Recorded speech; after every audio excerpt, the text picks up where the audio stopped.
मित्रहो नमस्कार. रितेश विलासराव देशमुख यांचा बहुचर्चित बहुप्रतीक्षित राजा शिवाजी चित्रपट अखेर रिलीज झाला.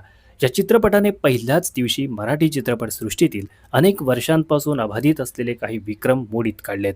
पहिल्याच दिवशी या चित्रपटाने 8 कोटींची कमाई करत सैराट चित्रपटाचा विक्रम ब्रेक केलाय.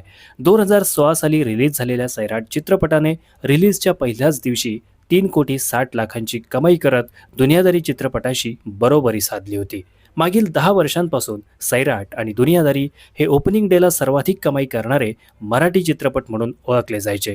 परंतु राजा शिवाजीने ओपनिंग डेला मराठीत 8 कोटी रुपयांची कमाई करत मराठी चित्रपटसृष्टीतील एक नवा विक्रम आपल्या नावे केला आहे.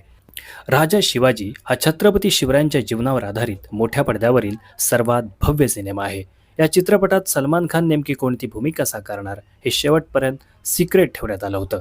मात्र चित्रपटाच्या रिलीजनंतर सलमान खानला वीर जीवा महाला यांच्या दमदार वेशात पाहून सलमानचा मराठी प्रेक्षक वर्ग प्रचंड खुश झाला. भगवा वेश परिधान केलेला सलमान जेव्हा एक डायलॉग म्हणतो, शिवाजी नाही शिवाजी राज म्हणायचं, तेव्हा चित्रपटगृह प्रेक्षकांच्या टाळ्यांनी भारून जातं. या चित्रपटाचं सगळ्यात मोठं वैशिष्ट्य म्हणजे अजय अतुल यांचं संगीत आणि प्राजक्त देशमुखनं लिहिलेले डायलॉग्स खऱ्या अर्थाने शिवशाही डोळ्यांसमोर उभी करतात.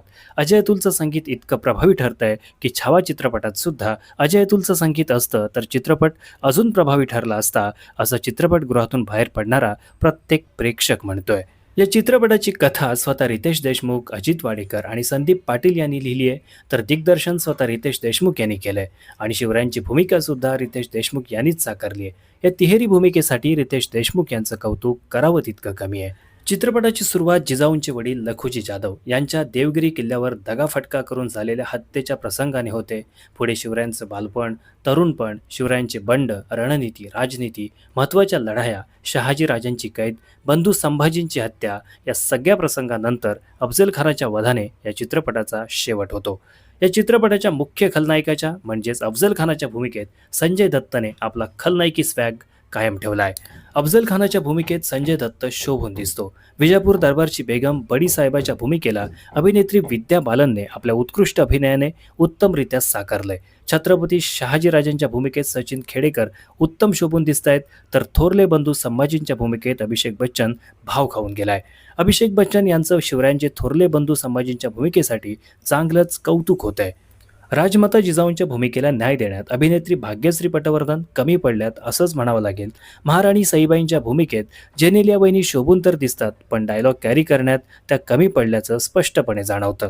राजा शिवाजी चित्रपटाचं छायाचित्रण सुप्रसिद्ध सिनेमॅटोग्राफर संतोष सिवन यांनी केलंय, तर ॲक्शन डिरेक्शन सुप्रसिद्ध ॲक्शन डिरेक्टर मनोहर वर्मा यांनी केलंय.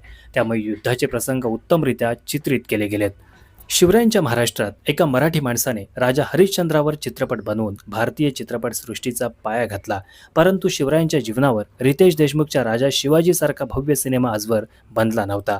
त्यामुळे शिवरायांना मानणाऱ्या प्रत्येक मराठी किंबहुना भारतीय माणसाने चित्रपटगृहात जाऊन सहकुटुंब राजा शिवाजी हा चित्रपट पाहावा, अशा पद्धतीनं हा चित्रपट बनवला गेलाय.